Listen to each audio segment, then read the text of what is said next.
Welcome to Coffee with Cannon, backyard beverage, bitchin' with Bill. Beachin' with Bill, you could say, because I'm in Jupiter, Florida. You can see the palm tree. Is that evidence, or you think I'm up north and I just put a palm tree, a fake palm tree in my yard? No. How's everyone doing today? December 7th. Wow. Have you done any Christmas shopping yet? Well, ask me. No, I haven't done anything. So I don't even know what stores to go to down here in Florida. But I'm a last minute shopper, last minute guy. So Sokai Cat, hi Bill, I love it. London Girl, London's calling. Good to see you, London Girl, love the blue heart. Fuzzy Doxy, haven't seen you around in a while, Fuzzy Doxy, how are you? Good to see you, great to see you. Hello Bill, hello everyone, Agati. Sarah Wood, hey Bill, hope you're doing good. Bought 2 gifts, still have time. Haley Hewitt, hey, UK. Ronnie for missing, hi from rainy Maine. And Brownlow, hi Bill, new to your channel. Well, welcome. So guys, yesterday I actually did 2 shows. I did a show at 7 o'clock with Phil Grimaldi, Sergeant Bill, Detective Phil. And I did a show, on the same show was Dr. Debbie Goodman, the chairman of the Criminal Justice Department at St. Thomas University in Miami. And she was great. She's a criminologist, and she got to comment on, the Idaho case, which there's so, I think that when they don't put out a lot of information, that's when a lot of the TV folks start really digging into things that are basically not really news. And it gets a little confusing, they go into areas that are uncharted for them. John Jacob, hello, hi from Ottawa, Ottawa, Ontario, wow. Carly Picciandi, good to see you. I'm seeing some new names here. So, yeah, we spoke a lot about, there was an FBI agent on Ashley Banfield.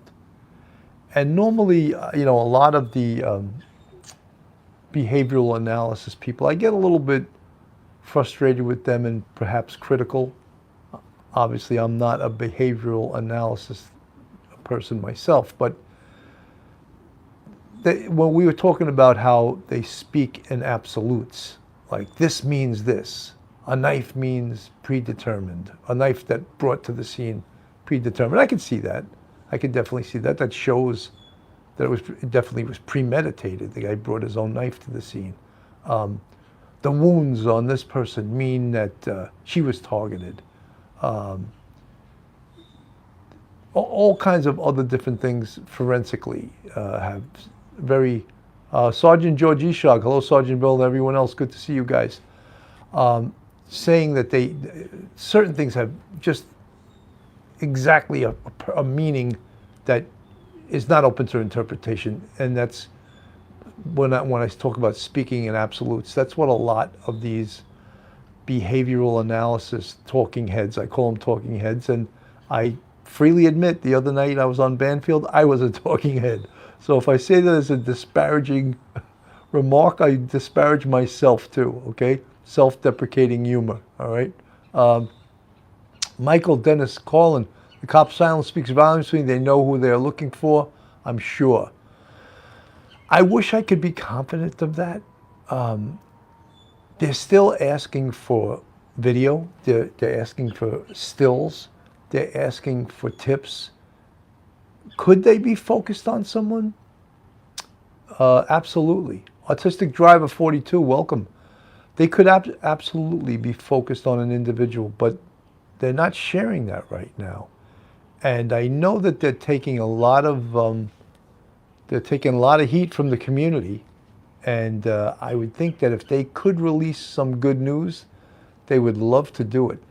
135 people in the chat, 48 with the thumbs up. Folks, this is Police Off the Cuff, Real Crime Stories, Backyard Beverage, Bitching with Bill, Coffee with Cannon.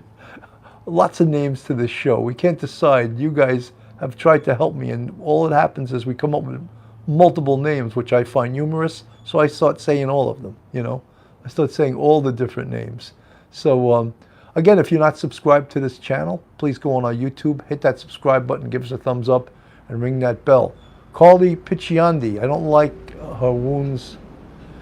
Yeah, I'm sorry, I couldn't read that, Carly, but I know where you were getting at, that the wounds of Kaylee Goncalves were more serious than the other victims, and that is what a lot of people are indicating is more serious than Zayna, more serious than Madison Mogen, indicative to a lot of people that she was targeted. But then when we listened to, and I mentioned this guy by name, he was on Ashley Banfield the other night, and he was an old-timer FBI profiler. His name was Greg McCrary, and he indicated that you can't overinterpret what things mean. And I was like waiting to hear that, because it was the first like profiler. Sergeant George Isag, there are 30 people on this cruise that are waiting to subscribe to your channel. Thank you, George. Thank you for selling police off-the-cuff real crime stories out on a cruise. That's much appreciated. So he said you can't, that's Greg McCrary, a former FBI profiler. He said you can't overinterpret what certain things mean. And I was glad to hear that, because as I said, the whole theme of this was you can't speak in absolutes. He also said, could be the person who resisted the most is the one who had the most serious wounds. Yes, that could be. The person resisted, so the person with the knife, the perpetrator, had to cause more severe wounds in order to kill her. So if in fact Kaylee has the most severe wounds, that doesn't automatically mean that she was the one who was targeted. Could it mean that? Yes, but again, we don't want to speak in absolutes. We got to be careful not to speak in absolutes.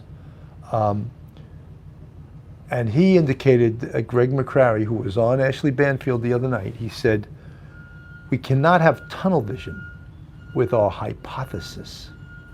I mean, that guy was totally, that's what I wanted. That's what I wanted to hear, you know?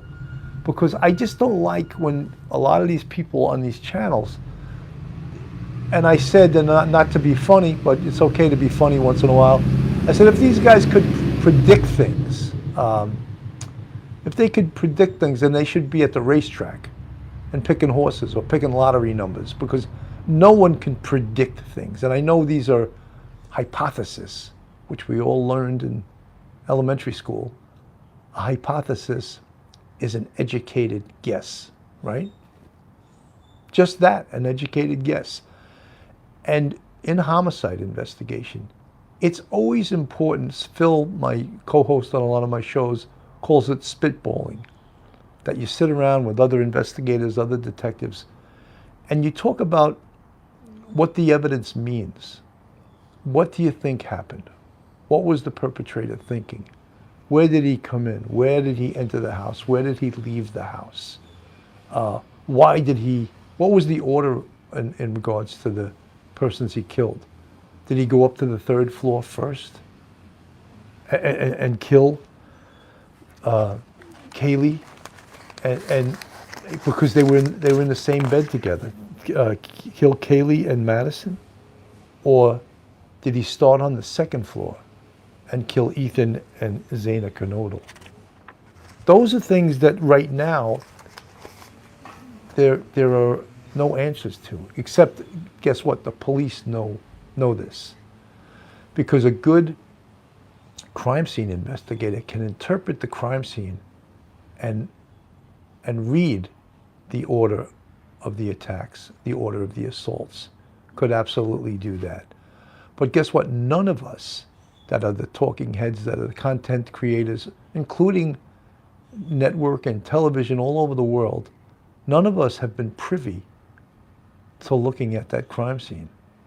None of us have gotten any reports from the investigators that processed that crime scene.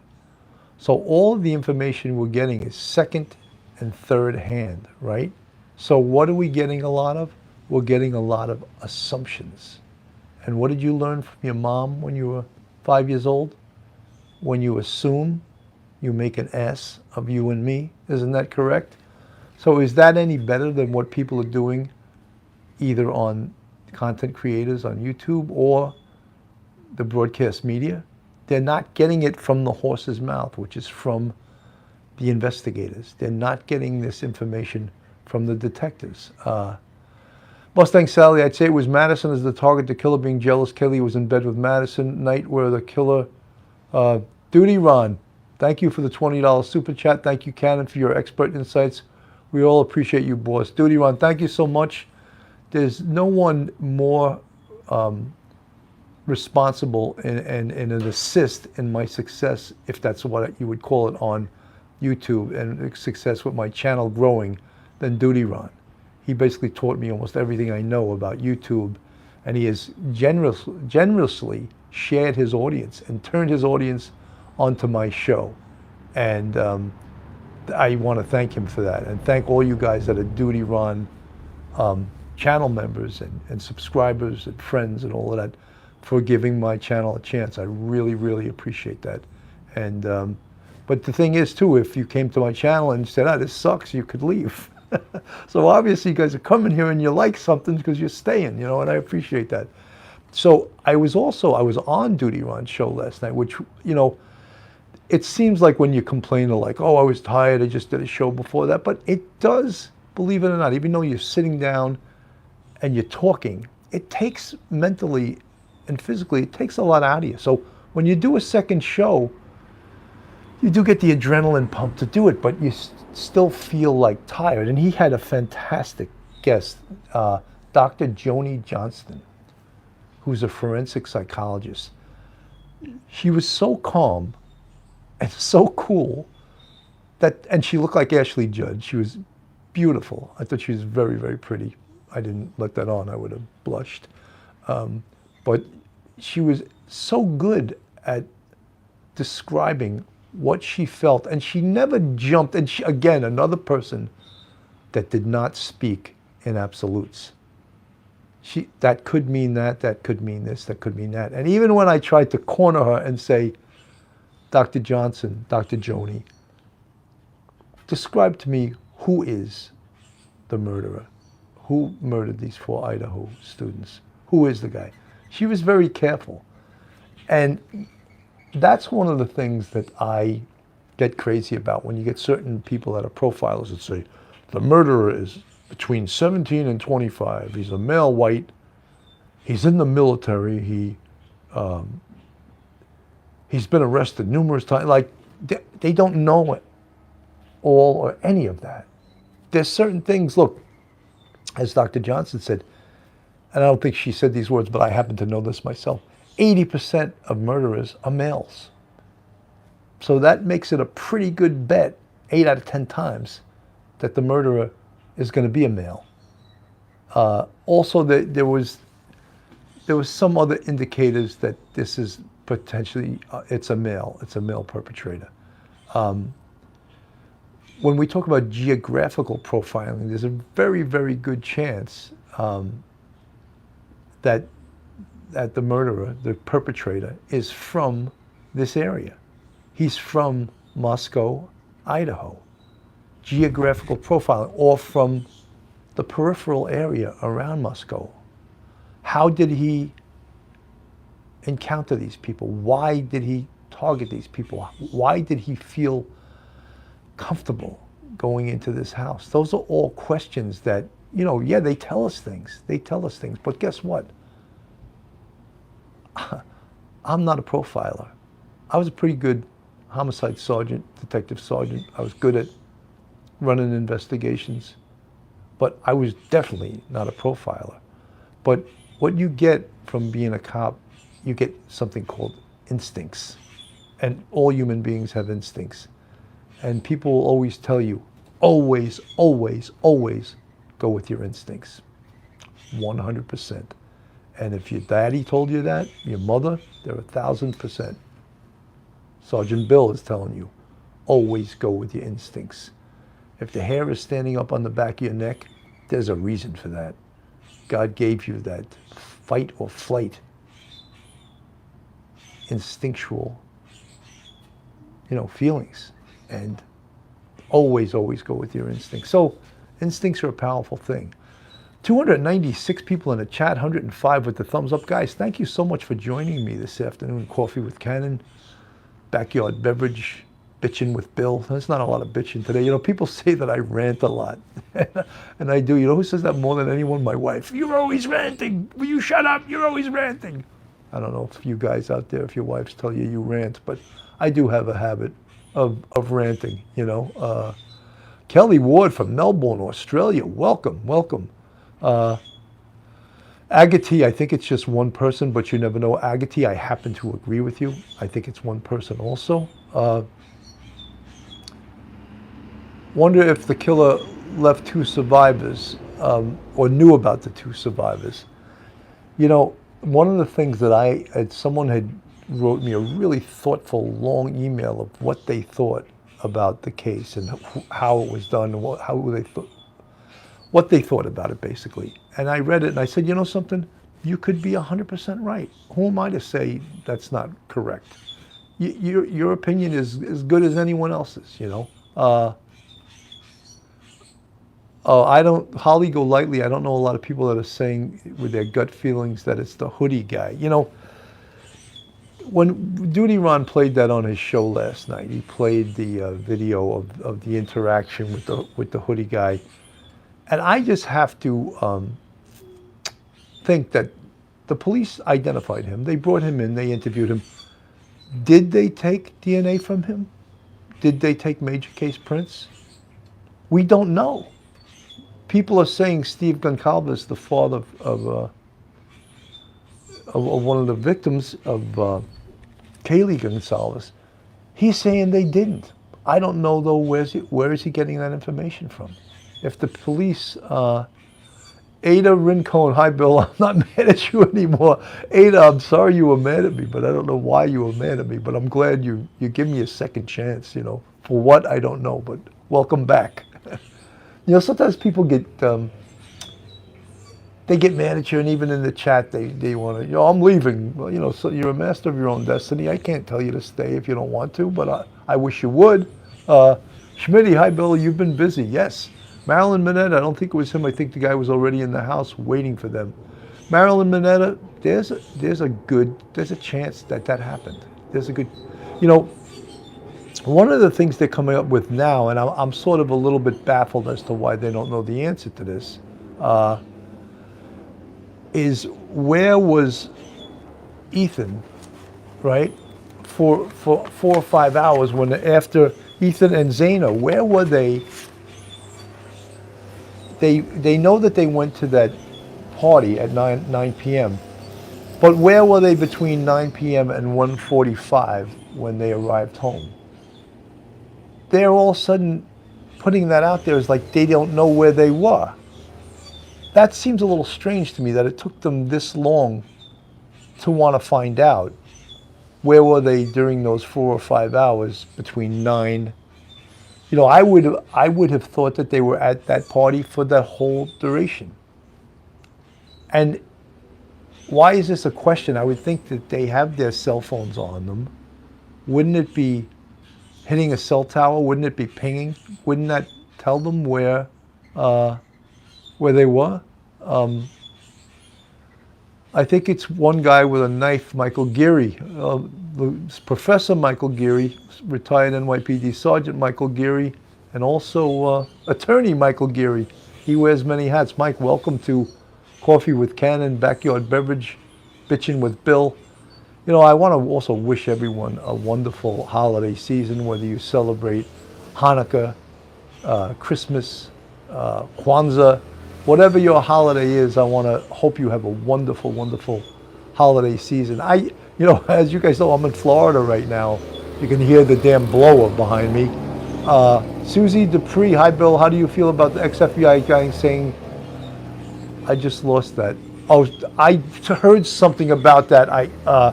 That the ex-FBI agent is saying that he thinks it's Steve Goncalves. I think that guy should be stricken of his credentials. That's outrageous. It's outrageous that he would even say that. And maybe he's trying to be controversial. I find that really horrendous, and I don't know where he gets that from. And really, that's harmful. That's pretty harmful to the case. It's harmful for a guy who's in such trauma, losing his daughter, and this guy comes out with some stupidity like that.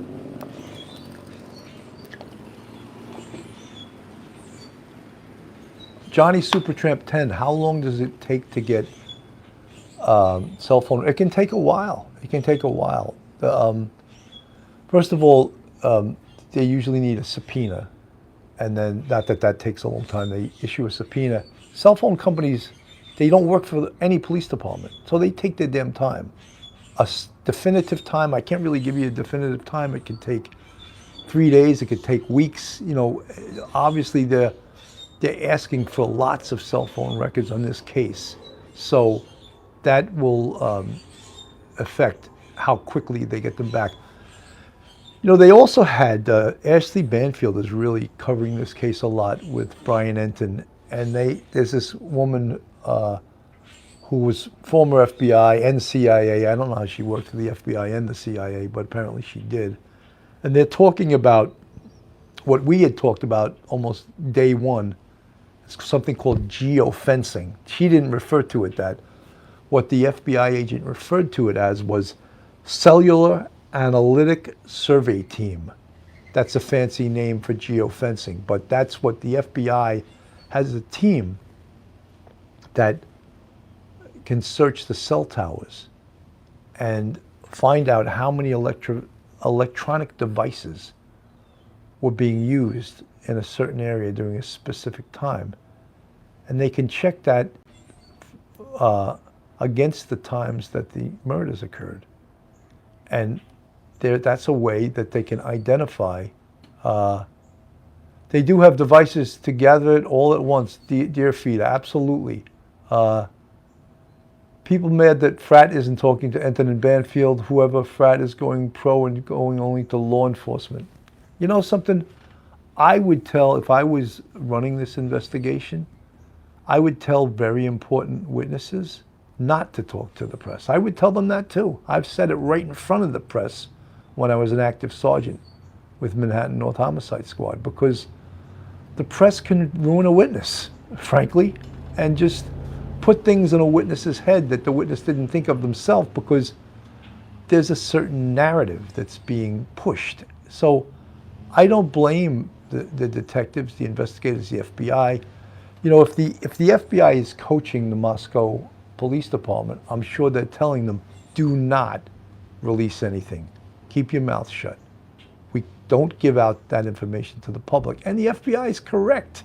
They're really correct with doing that. However, there is an arm of the police department, a public relations arm, that must release a certain amount of information, not the most important internal information, investigatory information, smoking gun information, I would refer to it as. So, yeah, they can't do that, but there has to be a PR. NYPD had the office of the... Bill, do you think it's right for a retired officer to offer his services to help? Look, you can offer your services to help. I would think that the police department would turn you down because you're retired. You're not... But if you do it without their blessing, that is a violation of ethical standards. If you offer your services to a police department and they say, no, thank you, and then you continue doing the investigation, then that's not good, all right? Encyclopedia of True Crime and the Unknown, I'm not saying in a critical way, but the frats and the sororities control a lot. Look, Greek life on some college campuses is huge, just tremendously huge. Melancholy, ITA, retired guys who offer their service and get turned down probably need to move on. Yes, I believe they do. I believe they do. Look, it's important that the local police who know the neighborhood, who work the neighborhood, this is their police department, this is their community. It's important that they are the lead agency in this investigation. And they can get help, they can get advice, and they have it. They have over 20 FBI agents helping them. They have state police, Idaho State Police agents helping them. So all of that is very important. And they need that help. They need that experience. They need that advice. They got it. So imagine that someone came in and said, we're taking over this investigation. Could that happen down the road if they don't get the results they want? Well, it's happened in other cases in New York. The state attorney general's office will take over the case. That could happen, but I don't see it happening anytime soon. And the people keep using that word. Oh, is this a cold case? No, it's not a cold case. They are working on it. They're actively pursuing leads. They're actively shaking the tree. Someone put in the chat that I should copyright that expression, shaking the tree, because we brought it from New York, and now I hear news reporters using that expression. They got to shake the tree. I was like, oh, where the hell did they get that from? It actually wouldn't be copyright. It would be trademark. I need to trademark that expression, shaking the tree, right? Oh, okay, legal-minded friends. Karen called me. I said that copyright. Thank you. That was great. I got a real laugh out of that. But I think, Karen, it would be trademark rather than copyright. But it doesn't matter. I'm not going to do it anyway. But I'm sort of, did Dennis Rader escape? I don't know what you're referring to. Mustang Salad, we are a want it now society. It's, you know something? Isn't that the truth? We can do better. We only have 165 thumbs up. Guys, you know, it actually helps me when you put your thumbs up, because when YouTube sees lots of thumbs up, lots of likes, they push this out there and it gets a bigger audience post broadcast. So we have 404 in the chat, 174 with the thumbs up. If you haven't put your thumbs up and you're on one of those 404, give me a thumbs up, guys, right? Vicky Trent, maybe a masculine female. Erica, done. Thank you, guys. Thank you. I could see it climbing already. It's already up to 194. Thumb done. That's great. That's great. Over 200 now. See, you guys are listening. So yeah, you know, it's hard for me to believe that right now, based on where I am, it's hard that it's Christmas time, you know. I think it's like 75, 76 degrees here today. It started out the day it was rainy, and now it's beautiful again, you know. It's just gorgeous. Kim Alliston, thank you. Hi, Galveston, oh Galveston. That was an old Glenn Campbell song, Ellie Mae. Galveston, Texas, wow. Melancholy, oh thanks. Dear Frieda, I'll look up Dennis Rader, BTK, tried to look up Bundy, not for me. I'd be fighting like Kaylee's dad if this happened. You know something? Many people, you have to be an advocate for yourself, for your kids. If this was one of my kids, I'd be doing everything that Steve Goncalves is doing. I'd probably hire a private investigator, although knowing how police interact with private investigators, they don't interact well with private investigators. So I don't know if it's going to help, and it could actually almost hurt the investigation in a way, because everything the private investigators find out, the police will then have to reinvestigate that. That's just the way it is, because if they don't, and it turns out to be an important piece of evidentiary material, the police will have egg all over their face. Well, why didn't you listen to this private eye? Well, you know, the private investigator that Steve Gonzalez hired doesn't dictate how we do our work. However, believe me, that's the way things work. It's just like every single tip that comes in. Every single one of those tips has to be investigated. If they don't, if they say, oh, this one's not serious, I'm not going to investigate it, and it turns out to be the real deal, you know, you must investigate every single one of them. Carol Oss Miller, lowering up and PIs won't help. Well, you know, one of the things that Phil Grimaldi, you know, Sergeant Phil and Sergeant Bill and Detective Phil recommended was that A, reward money gets put up there. B, that flyers, reward flyers, are put up around the neighborhood. And obviously, the community or the mayor or the politicians, the university, they don't want that. Because do you think that this is going to adversely affect the enrollment at the University of Idaho? Absolutely. Absolutely. Because, I mean, would you send your kids to a college, a university that just had 4 students murdered by an unknown assailant? That's why it's so, so important. Barbara Bazin, hi from sunny Miami. Welcome. Duty Ron says negative press. Absolutely. They don't want that. But guess what? Handing out flyers and having a reward can really help the case. We used to go out into the street. There was a case, I remember, and this was a good example of it. An old guy around in his 80s walked. He was trying to get into a parking spot, and he got into a dispute with a young guy. The young guy punched him. The old guy fell and died. So that was a murder, and we had nothing on it. We had nothing on. We went up to that block, and we started handing out flyers. Help us, help you. You know, something in a day we had the name of the perp. And you know, that's a horrendous situation, because we call that an assault 3 murder. And meaning that because there's no intent, the guy who punched the old man had no intent to kill him, the crime charged winds up being an assault 3rd degree. So he killed the guy and got a misdemeanor and probably walked. And I've seen that happen before. You know, if you know the law, you know, murder 2 is intend death, cause death, and then there's some other statutes. But in assault, it's intend physical injury, cause physical injury, or intend physical injury, and you know, accidentally or recklessly cause it. And that's where it fits in, like assault 3.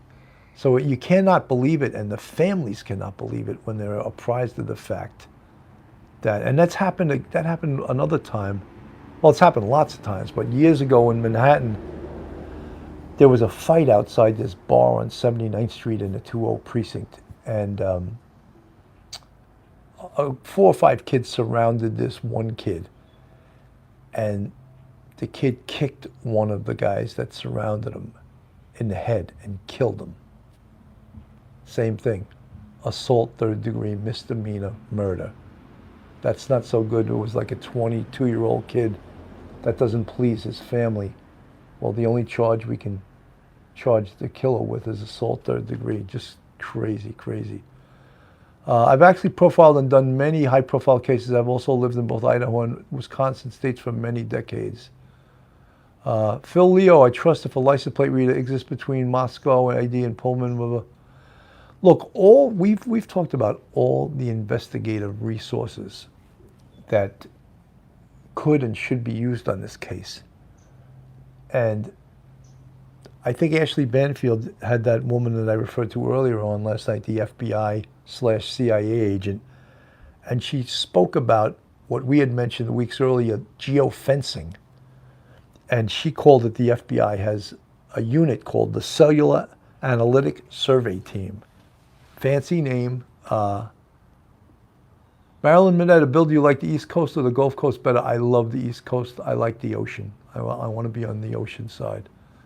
Schmitty, why is so surprised there would be no cameras? It's a small... You know, we discussed that last night with Dr. Joni Johnston, and she has, I think, 2 kids of her own that are in college. And do you think there's any accident that none of those houses have doorbell cameras or ring cameras? No. You know why? Because the owners of those houses, they don't want to be sued. There would be evidence. You know, college kids do crazy things. They get drunk. They run out of the house naked. They don't want video of it, you know? So it's strange, but almost none of those houses that we've heard had doorbell cameras or ring cameras. That could have helped a lot of things. But how about one of the things that we haven't thought of, because many of us, especially us in the Northeast, us city dwellers. How about cameras in the woods that they have to track animals? You know, I don't know if specifically what they're called. I had it on the tip of my tongue and I just lost it. They have cameras. Thomas Jordan, good to see you, buddy. Generally, rental houses do not have cameras. If you choose, you can put them in yourself. Someone just said geofencing won't work because the killer didn't have his phone on him. That could be true, you know something? But the geofencing can also run different time periods and find phones or computers that had been on previous days, and then all of a sudden that night was shut off, conspicuously shut off, and that can raise a red flag also. Pretty brilliant, right? I didn't think that. The FBI agent brought that up. Interesting, because we did use, they considered the campus safe, so less alarms, cameras. Duty Ron is saying he still thinks it's the ex-boyfriend. You know, any of us could be correct in who are we predicting or who we think that this could be. 476 in the chat, 251 with the thumbs up. Guys, we got to get more thumbs up. If you're not subscribed to Police Off the Cuff Real Crime Stories, go on our YouTube, hit that subscribe button, give us a thumbs up and ring that bell. And if you want to support us, we have a Patreon with 2 different levels. And we also have a YouTube channel members. We count them, 5 different levels. So you can support us. Schmitty, the food truck guy, just gets weirder and weirder. You know, look, if you look at that video, and Duty Ron played some of it last night on his show with Dr. Joni Johnston. And it is a weird thing. You know, it's a weird, he looks very suspicious. But as we know, the police brought him in. They brought him in, they interviewed him. They interrogated him. We hoped that they would have taken a DNA swab and major case prints. We don't know if they did that. According to Steve Goncalves, they didn't do that. They didn't take DNA. Bill, do you think that the townspeople will now consider getting Ring cameras and doorbell cameras for their... I think they will. I think they will now. You know, there's nothing that that puts a flame under your butt more than a quadruple murder in a safe town, right? Security, you know, cameras, security guards, lighting, all the things that security professionals tell us. Holly Golightly, the townspeople, I don't think the townspeople have to buy guns. I'm sure this is Idaho. I'm sure they have plenty of guns without having to go buy them, you know. You know, this is hunting USA. Hunting is a religion in a lot of these Midwestern states and, you know, places like Idaho. Hunting is super, super important to them. And not like, you know, look, I know a lot of, I'm being a little sarcastic. I know a lot of people in the Northeast that go hunting. My brother goes hunting all the time. But it's not as prevalent as these small towns. You know, guys, a lot of the forensic evidence, a lot of the physical evidence is starting to come back. Everyone, shake down the tree is available in UK to trademark, nothing filed yet. Well, that's shake. I call it shaking the tree. I don't say shake down the tree. I say shaking the tree. So check that. See if that's available. Bill, don't you find that the Honda guy left that right and traveled 5 hours to his parents' house? Now he's in Africa. You know, is that true? I mean, I've heard, you know, no one from law enforcement has confirmed that. No one has confirmed that he's out of town. It's an internet rumor. I think that Steve Goncalves had said that he left town. He hasn't lawyered up. Could the police get surreptitiously, I used that word on Duty Run show last night, showed my college education, my master's degree. I used the word surreptitiously. Could they surreptitiously obtain his DNA? Well, if they have garbage out in front of their house where he lives, they could take that. If they gave him something to drink while they were interviewing him, they could have kept the cup and lifted DNA off the cup, because guess what? When you throw something out, you no longer have an expectation of privacy, and the police many times surreptitiously get DNA in that fashion. So whether he left town or not, they know who he is, right? So it's not, he hasn't escaped. He hasn't escaped. And when all the news stations put it out there like, oh, did they clear him too quickly? No one's cleared. No one is cleared. We spoke about that on Banfield the other night, Phil and I. No one is cleared. The person, they're aware of him, right? If more evidence comes through and he becomes a suspect, they could bring him right in. If you push too hard on someone and you don't have the evidence, they can just lawyer up immediately. Then you're done. No more interviews. No more cooperation from that person. So it's a subtle skill in how you approach and how you talk to people before you have probable cause. You can't just come on heavy to someone. That good cop, bad cop stuff doesn't work, especially if someone is a cooperating, what you would call them, a witness. MVMTV, work of a serial killer. Dr. Joni Johnston last night, who I really liked, and Duty Ron has had her on the show prior to last night, she didn't think so. And does that mean it's not so? No, and I give that to everyone. But there's people jumping at, oh, it's a serial killer. She gave reasons why she didn't think so. And Susie Dupree, this ain't Blue Bloods, unfortunately, or any TV show, or the first 48. The first 48, sadly, is gone. We're into the fourth week, guys. The fourth week with no suspects, the way the press and broadcast media says, we have no person of interest. I always hated that expression, person of interest. But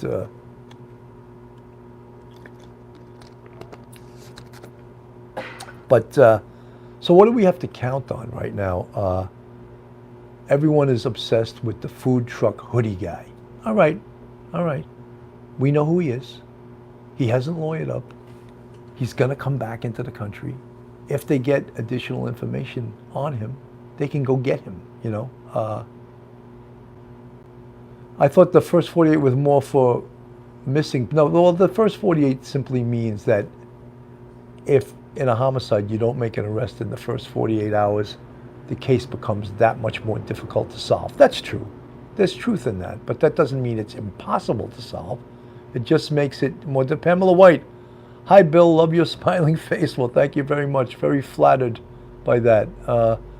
I'm so very flattered and blessed by the amount of people that we have joining our YouTube family, subscribing to our show, giving us a thumbs up, coming from Duty Rons. MC's Audio, good to see you. Mike Colon, if you guys haven't watched MC Audio's show, he's a brilliant young broadcaster. His show is on YouTube, but also he puts it on LinkedIn all the time.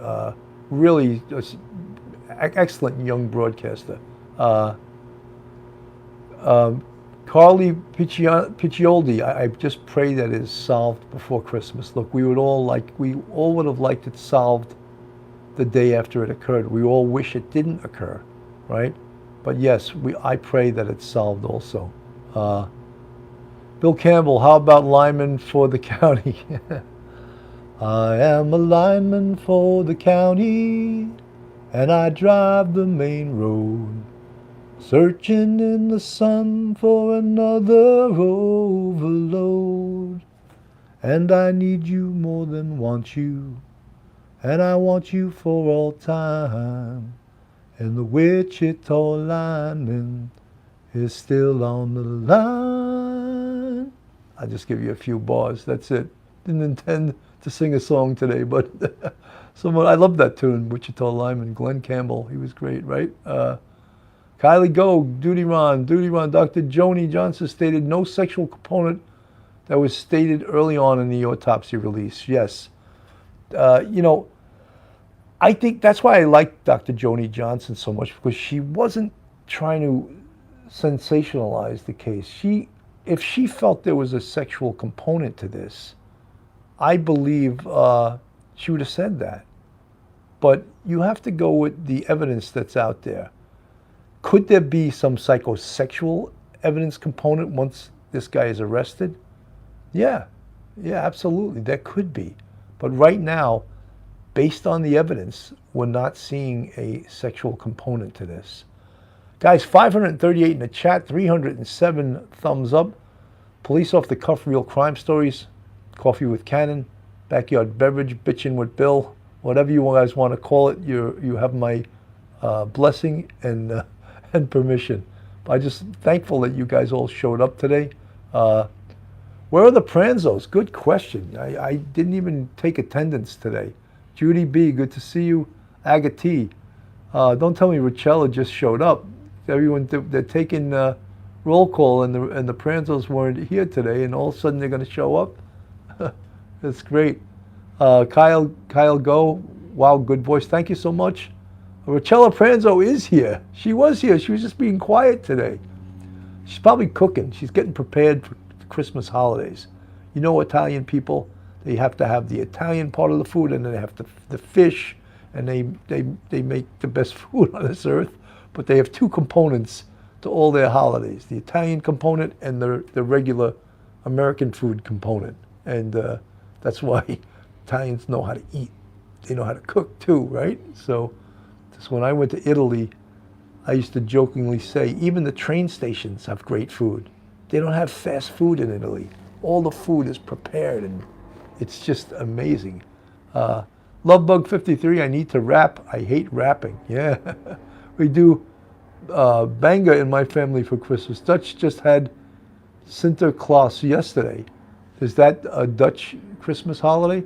Lori Martin, start a month before. Holly, Tina 81, Sergeant Bill or chat, did anyone see Inside Edition where there was a voice analysis on what Maddie said to the hoodie guy? Yeah, well, Ashley Banfield said that she cursed at him, I believe. Or they had some way they had the, you know, what does it mean? I don't know. We'd have to really examine. And as I said, the guy has been brought in. He's been interviewed. He's been talked to. I don't know, and we don't know. That's another thing we don't know. We don't know the results of the interview that was done by the police. We don't know what they got out. We don't know what their feelings. A lot of times you get a certain feeling when you interview somebody. We don't know what they got out of him. We don't know what their feelings. Is he still a viable suspect? For all we know, they could be digging in and going for more evidence against this guy. You know, run a complete, you know, we talk about victimology, run a complete perpology, a complete background check, financial records, cell phone records, work history, alcohol, drug use, sexual history, all of those things. They could be doing that. We don't know, you know. So with so many things, when you don't know it, you can't just fill in the blanks, you know. You have to take what's true and what's not true, and then, but again, we can't just surmise things. And I think that's the frustration. Tri-County police blotter, maybe he killed himself. You know, Holly Golightly, he's watching. Very good chance that, you know, in New York years ago, there was a killer named the Son of Sam. And he followed everything he did in the press. In fact, started interacting with one of the journalists at the New York Daily News, Jimmy Breslin. He started interacting with him. And what ultimately led to the capture of the Son of Sam was a regular street cop that wrote a summons on his vehicle that tracked, obviously gave us the name of the killer. His vehicle was parked on a hydrant near the murder scene. And that's what led to his identification and capture. Folks, I'm at 50 minutes. I usually don't go past that on these. I want to thank everyone for coming by today. this is a fascinating case. We're going to stay on it. Duty Ron has been working on it. There's a lot of other channels that are working on it. You determine who you listen to, who you spend time with. I want to thank everyone for coming by today. Have a great day, and God bless.